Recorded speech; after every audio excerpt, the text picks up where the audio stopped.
Hello everyone, it's Kat here again from Evil Krispy Kreme, and I want to show you first just the beginning of the user interface.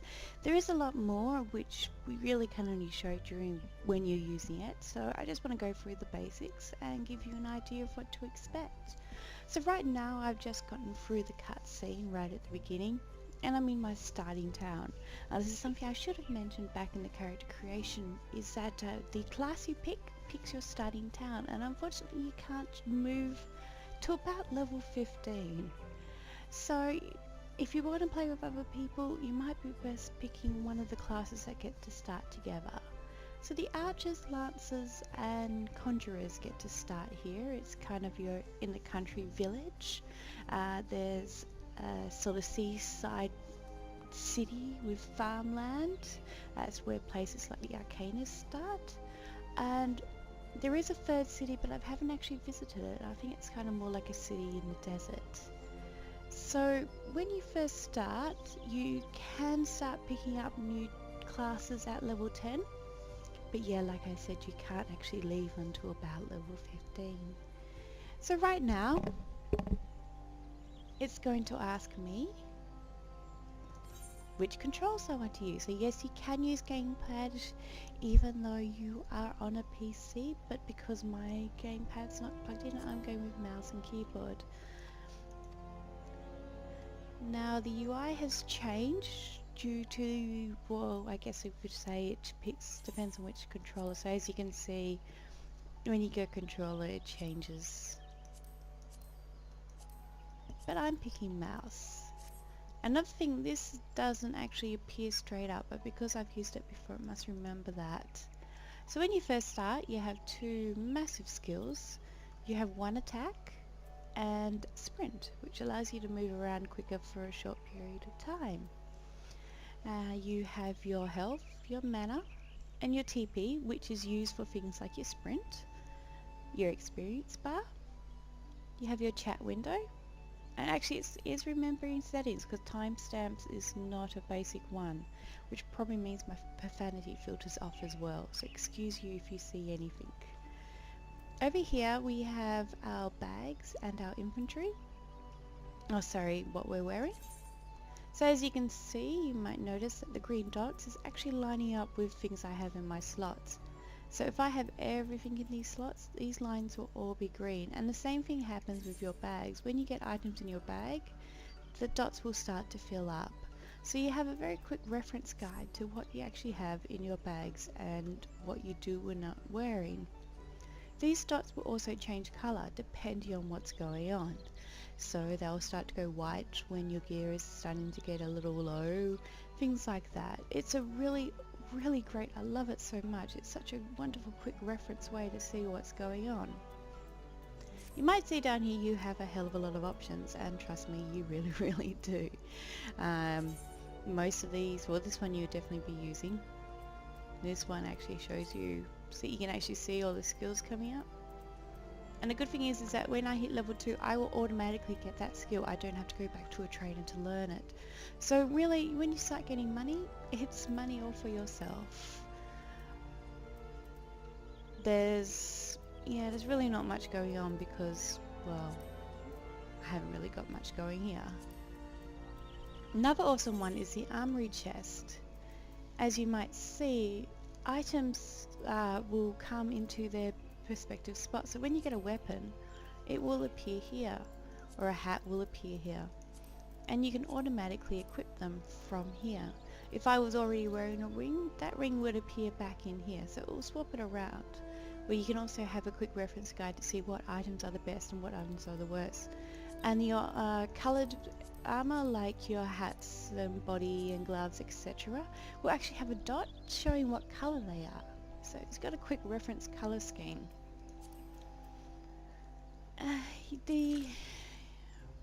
For your warrior poses.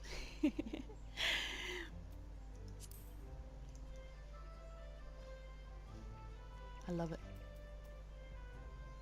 One thing I would recommend is when you first come into the game is to actually come through the configuration. You can even get there through there or by pressing this little one down here. Actually go through the options, because there are a hell of a lot of options, but most of them aren't on by default. And normally they're not on between your characters, but it's actually saving it. Like things like your display name is normally set to never. But as we can see Evil Cat looking very heroic. And also go through your system preferences just to make sure that you're seeing what you want to be seeing. But for now we'll stick with character. And see here, things like automatically lock on target when initiating auto attack. Very handy, but switched off by default. I will show you eventually when I show you combat what the UI looks like during combat, because it's actually, I love it. It's awesome. You don't have to tap target, which is good actually, because tap targeting is terrible.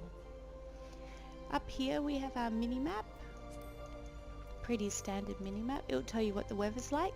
So if there was thunderstorms, there'll be a little lightning strike in there. Pick obviously if you want server time or local time.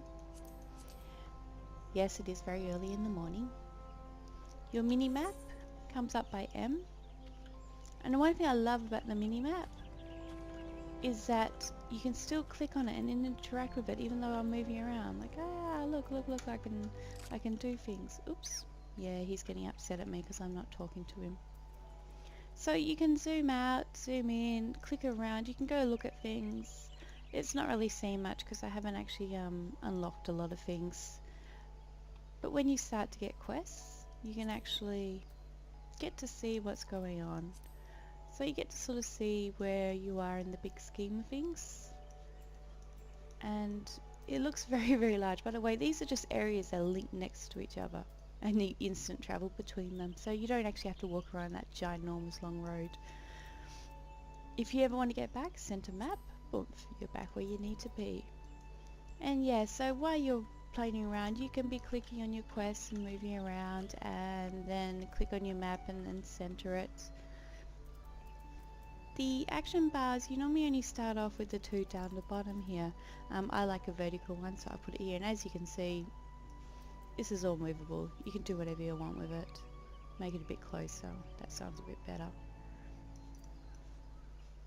So I tend to put all my other skills up there because when you swap between jobs, your vertical bar doesn't change, I noticed.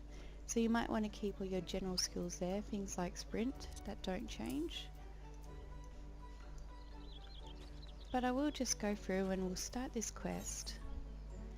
So very standard, tells you what your reward is, tells you what they want you to do, and now you have a cutscene. And I can talk all I want during this because there is no voice acting. Yes, the lips are moving, but nothing's coming out.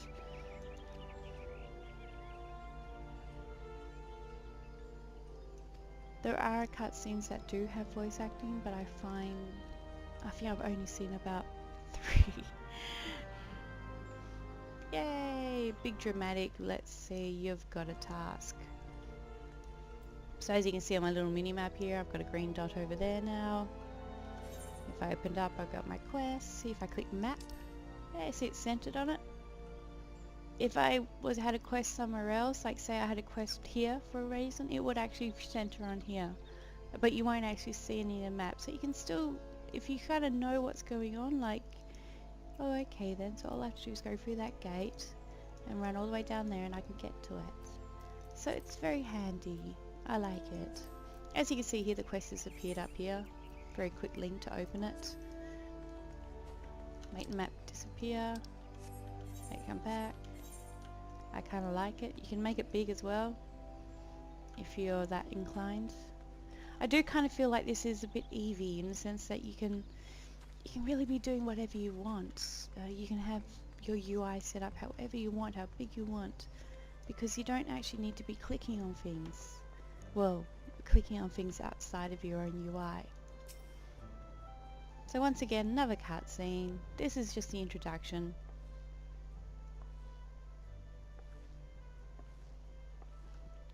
My character looks so small.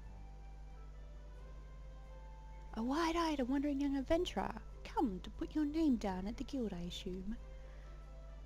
This is one good thing about voice acting, or lack of. You get to pick what you want to say.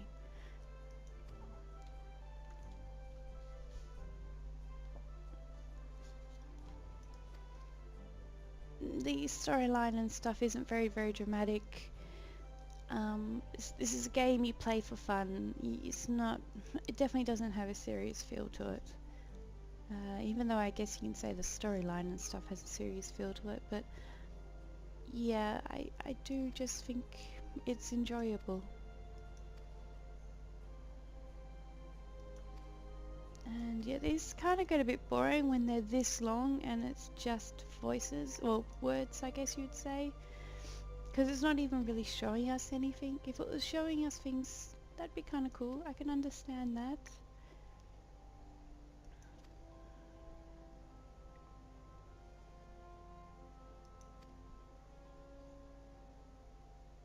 What a trustworthy face.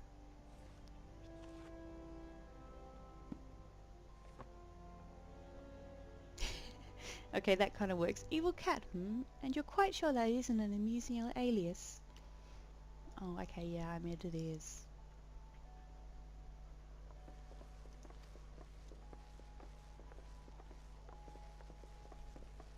You have got some features with these sort of scenes in which you can skip them.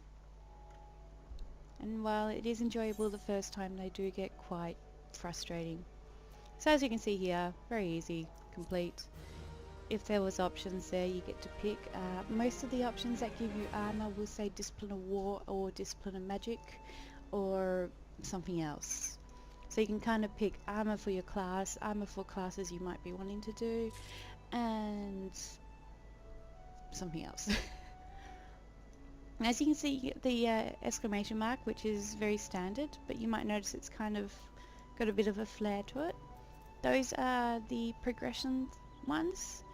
So those are the ones you really want to be doing. If it's just got a normal ring around it, they are your sort of filler-in quests. And yeah, there's a lot of them. Oh look, another cutscene.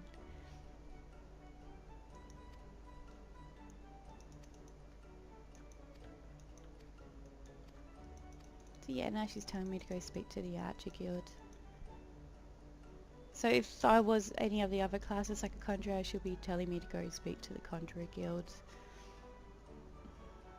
Quite frankly, you can skip through all these things and still get what's going on, so yeah. That's really up to you. So we'll just check out Z-Sprint. Everyone gets this. As you can see, there's a lot of people around now. That's because I'm out of the induction and this is actually in the server. Very exciting. These here are your quick travels. And you also can bind to them. So the really big ones you can bind to. And this allows you to get the skill called Return, which I think you pretty much understand.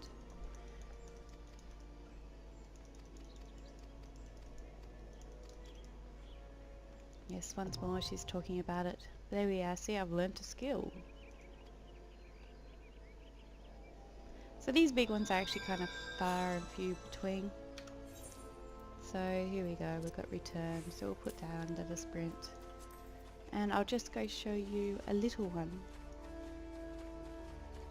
Now these little ones are spread out all through the city. I haven't really seen them out in the wild. But there is another form of travel, which is those cute little chicken ostrich thingies that I'm sure you've seen. And they are very adorable. Those ones you can actually get as a sort of, I guess the equivalent of the WoW griffins and wyverns. They will just take you between one point to another and they will take time to get there. Or you can actually hire them so you can have a temporary mount. So here, as you can see, we've only got one, but once we unlock more and more places they will appear. These are instant travel, excluding loading time, and they also don't cost anything. So it's a very handy way to get around. So remember, whenever you pass them, if you can see, yeah, this is where I just was. So for now, I will leave you to it. Thank you very much for watching, and I will be back to show you some more Final Fantasy XIV. This is Kat from Evil Krispy Kreme, and enjoy your gaming.